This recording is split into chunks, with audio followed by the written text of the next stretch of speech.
Hi everyone, Roy Shepard here, and in the last email we talked about the first 5 reasons that most people will die in the first month of a catastrophe, and now we're going to the next 5 reasons that most people will die in case of a catastrophe. So let's begin.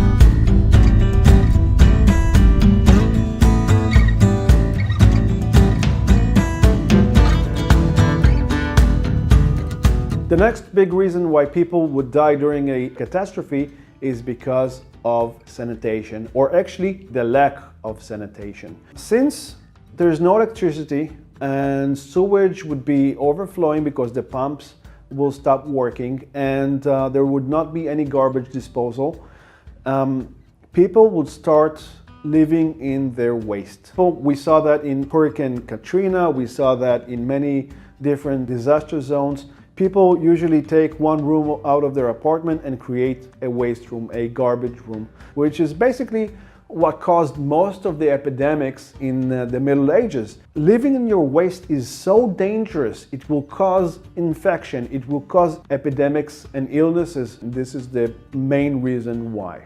Now, the way to avoid this is fairly simple.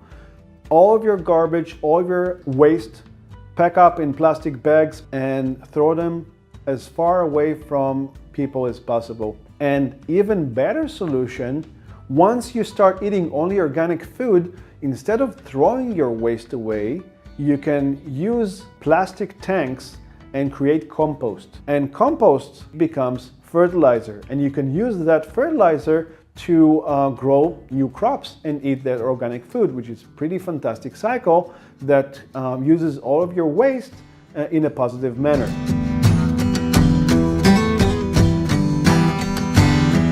The next major cause of death is trauma, injury, and illnesses. We already touched of many different reasons why people would be in a trauma situation. Either they're out of shape, doing things that they are not used to be doing, like chopping wood for the first time, fixing the house for the first time, eating contaminated food, drinking contaminated water will cause illnesses, living in your waste in the apartment will cause illnesses. And we have to remember that in a catastrophe situation, all the hospitals will be overflowing. Emergency services will be up to their eyeballs in emergency situations, and most minor cases would be pushed away or ignored.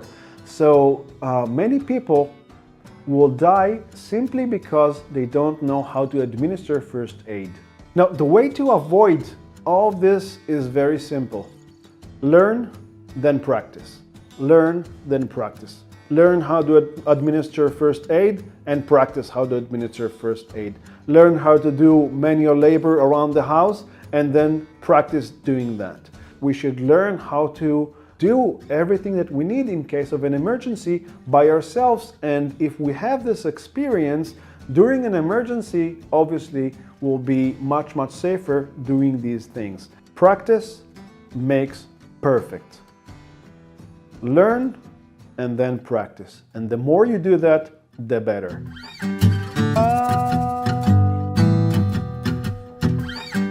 The next cause of death in a case of a catastrophe is looters and marauders. Many people will resort to violence and they will do desperate things, and once people do desperate things, they forgo safety measures and they may cause or die themselves. And looters will simply die because people protect their homes. People are desperate and scared enough as is seeing a burglar or a robber, and they would be very quick to use guns in these type of situations. We already talked about lack of food, lack of water, and lack of medication.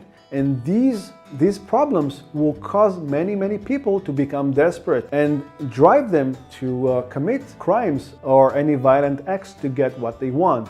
To avoid these types of situation, we have to camouflage our house, camouflage our apartment or our location, to look as if no one is there. We barricade the windows, but not only that, we need to block any light escaping to the outside. Moreover, we need to make sure that no sound escapes to the outside. So make sure to exercise stealth.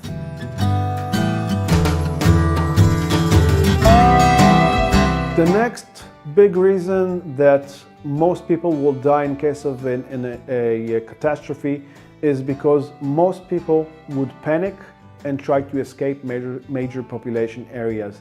Most people would get into their cars and try to drive out of the city. The problem is everyone would do the same and they will get stuck in traffic jams. The second reason, most people think that bugging out or that escaping to a remote location is like camping. It's gonna be fun. It's gonna be an exciting experience with their family.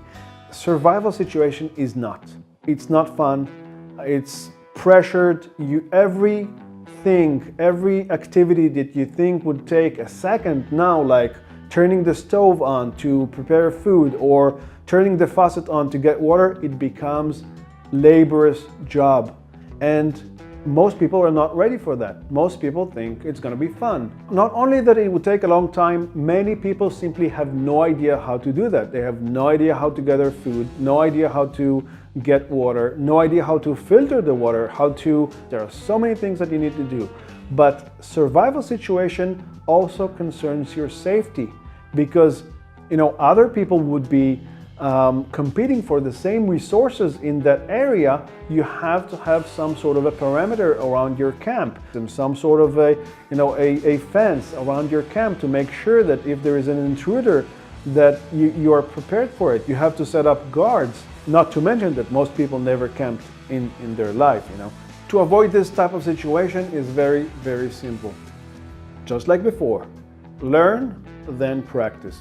Learn every skill that you need to survive in the wild, and then go to the wild and practice. Go to the outdoors, set up your shelter, set up your perimeter, learn all these things, and then go to the wild and practice. The first day is fairly comfortable. You're still pretty fresh from the day before and all that, and you still have all your food reserves and everything is great.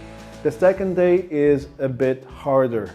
You haven't slept so well, you're not used to sleeping on the ground. Maybe you didn't finish preparing your shelter 100%. So it's really important to not only learn, but to practice, and practice for a longer period of time, because staying in the outdoor for 3 days is a whole different story than staying 1 day, which most people tend to do.